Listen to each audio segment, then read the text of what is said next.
लंका दहन के बाद मैं तेजी से वापस आया और पूरी घटना वानर सेना को बताई। रावण का डर, अशोक वाटिका का हाल और सीता मां का संदेश। मैं आज भी जब आंखें बंद करता हूं तो मुझे वो दिन याद आ जाता है। उस वक्त वानर सेना के चेहरे पर एक ही भाव था, प्रतीक्षा खत्म। अब आ चुका था युद्ध का समय। ऐसा लग रहा था जैसे वानर सेना एक साथ जाग गई हो।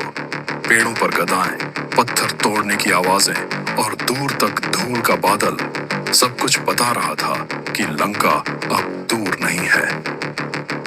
वानर योद्धा बड़े बड़े पत्थर उठाकर एक जगह जमा कर रहे थे। हर तरफ उत्साह, घमासान की तैयारी और प्रभु राम के नाम के जयकारे लग रहे थे। प्रभु राम समुद्र के सामने खड़े थे। नीलम जैसी लहरें, गहरा शांत जल, पर दूसरी तरफ लंका तक पहुंचने का कोई रास्ता नहीं था। राम आंखें बंद करके विनम्र भाव से समुद्र देवता से प्रार्थना करते हैं कि वो समुद्र के बीच से लंका जाने का रास्ता बनाए। लंबे समय तक कोई जवाब नहीं आता। प्रार्थना समुद्र को हिला नहीं पा रही थी, पर पृथ्वी का धर्म अधर्म के सामने चुप नहीं रह सकता था।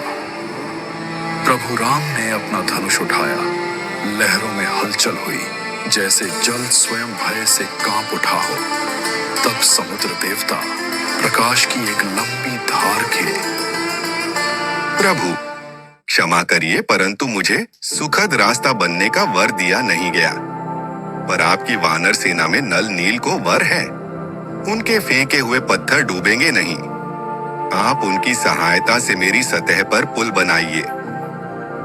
राम उन दोनों की तरफ मुड़ते हैं। नल और नील, वानर सेना के दो प्रतिभाशाली योद्धा, शर्मिले पर उत्साहित। वो एक बड़ा सा पत्थर समुद्र में फेंकते हैं। पत्थर जल के ऊपर तैरने लगता है। सेना एकदम से गरज उठी है।